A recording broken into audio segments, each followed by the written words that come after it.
నమస్తే welcome to Deeksha news వివరాల్లోకి వెళితే ప్రాణాలకు తెగించి దేశం కోసం పోరాడిన మన్యం వీరుడికి శతకోటి వందనాలు అంటూ సభను ప్రారంభించిన పవన్ పక్కనే ఉన్న అంబేద్కర్ ను స్మరిస్తూ రాష్ట్రం కోసం ఆమరణ దీక్ష చేపట్టి ప్రాణత్యాగం చేసిన పొట్టి శ్రీరాములకు శతకోటి వందనాలంటూ వారి స్ఫూర్తితోనే జనసేన పోరాటం చేస్తుందని స్పష్టం చేశారు.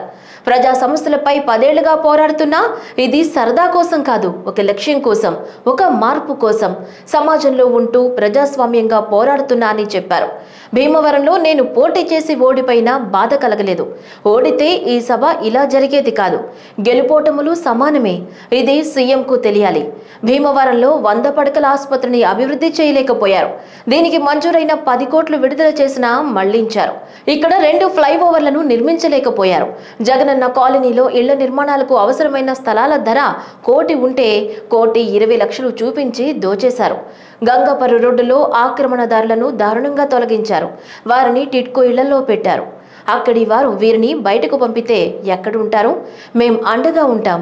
ఈ ప్రాంతం నుంచి ఎందరో యువత సమర్థత ఉన్న ఉపాధి లేక విదేశాలకు వెళ్లిపోతుంటే అలాంటి వారి కోసం ఉపాధి పరిశ్రమలను స్థాపించలేకపోతోంది అని మండిపడ్డారు. 56 రోజుల పాటు నిరాహార దీక్ష ద్వారా పోరాటం జరిపి అసువులు బాసి మనకు ఆంధ్ర రాష్ట్రం ఇచ్చిన అమరజీవి పొట్టి శ్రీరాములు గారికి శతకోటి వందనాలు. మొదటిగా భారతీయుడిని, చివరిగా భారతీయుని అని చెప్పిన బాబా సాహెబ్ అంబేద్కర్ గారికి శతకోటి వందనాలు. జనసేన ఈ పోరాటం గత కొన్ని సంవత్సరాలుగా దాదాపు దశాబ్దంగా ప్రజా సమస్యలపైన పోరాటం చేస్తున్నాం. దేనికోసం పోరాటం చేస్తున్నాం? సరదాల కోసం కాదు, ఒక మార్పు కోసం, ఒక సరికొత్త, ఎక్కడో పారిపోకుండా ఇక్కడే సమాజంలోనే ఉంటూ ప్రజాస్వామ్య పద్ధతుల్లోనే ఉంటూ ఈ రోజున మనం సంపూర్ణంగా దశాబ్ద కాలంగా పోరాటం చేస్తున్నాం. ఈ పోరాటం మనకు పదవులు ఇవ్వలా, ఓడిపోయినిచ్చేలా చేస్తుంది. మన భీమవరంలో ఓడిపోయినిచ్చేలా చేసింది. కానీ భీమవరంలో నాకు ఎప్పుడు ఓటమి తెలియలేదు. నాకు ఈ రోజు దాకా నేను ఓడిపోయాను అనుకోలే. నిజంగా మనం ఓడిపోయిన ఉంటే ఈ రోజున ఇలా ఉండేది కాదు. ఈ సభ మనకి ఓటమి గెలుపు ఉండవు, ప్రయాణమే ఉంటుంది. గత దశాబ్దంగా జనసేన ఎందుకు పోరాటం చేస్తుంది? ప్రజా సమస్యల కోసం, ప్రజల్లో జీవితాల మార్పు కోసం, భద్రత కోసం, ఉపాధి కోసం, వీటి మీద పోరాటాలు చేస్తాం.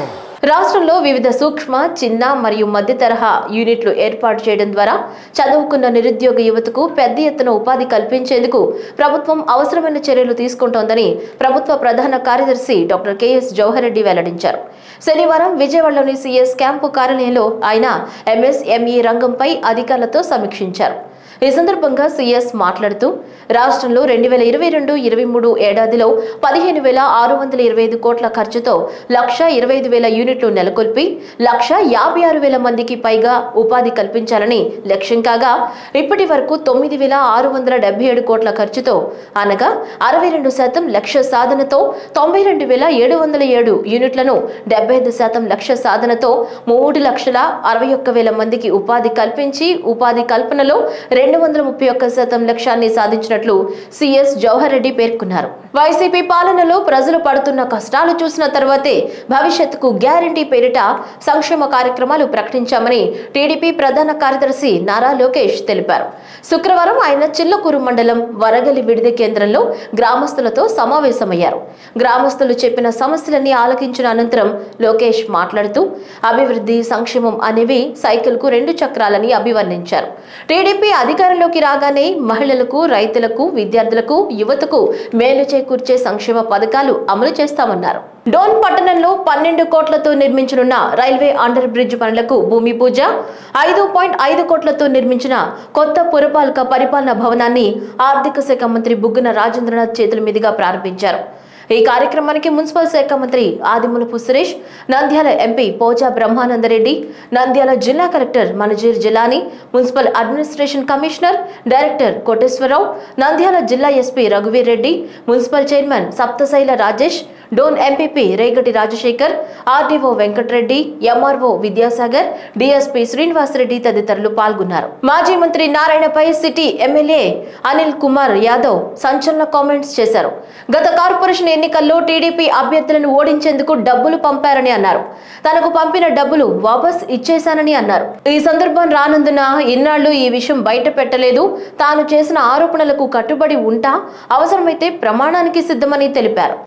ఓహో 4 సంవత్సరాల పాటు అబద్ధాలు కాబట్టి చెప్పుకోవచ్చు పాపం, నానా రకాలు పాపం చెప్పుకోవచ్చు పాపం. అసలు ఇంక వీరందరికీ తెలియని నిజం ఈరోజు చెప్పాలనుకున్నా. అవసరం రాలేదు కాబట్టి ఎప్పుడు చెప్పలే, కానీ ఈరోజు అవసరం వచ్చేసింది కదా. ఇది స్పష్టంగా తెలుగుదేశం పార్టీ నాయకులకి మాత్రమే చెప్తున్నా, ముఖ్యంగా నెల్లూరు నగరంలో ఉన్న తెలుగుదేశం నాయకులకి, ముఖ్యంగా మొన్న 28 కార్పొరేటర్లుగా పోటీ చేసిన నాయకులకి, కార్యకర్తలకి, మీకోసం 2019లో ఎవరి జెండా మోసారో, మీరు ఎవరి కోసం కష్టపడ్డారో, ఎవరి కోసం జెండా మోసి ఎవరి కోసం కష్టపడ్డారో ఆ వ్యక్తి ఓడిపోయిన తర్వాత, ఎన్నికల తర్వాత ఈ 4 సంవత్సరాలు కనిపించడం దేవుడెరుగు కదా. మొన్న జరిగిన కార్పొరేషన్ ఎన్నికల్లో మాకు డబ్బులు పంపించిన మాట వాస్తవం కాదా, ఆ డబ్బుల్ని నేను వెనక్కి పంపించడం మాట వాస్తవం కాదా అని చెప్పమన్న అభ్యర్థిని. ఇంద్రకీలాద్రిపై శాకంబరి ఉత్సవాలు వైభవంగా ప్రారంభమయ్యాయి. 3 రోజుల పాటు శాకంబరి దేవిగా దుర్గమ్మ దర్శనం ఇవ్వనున్నారు. అమ్మవారి మూల విరాట్ను వివిధ రకాల పండ్లు, కూరగాయలు, ఆకుకూరలతో అర్చక స్వాములు అలంకరించారు.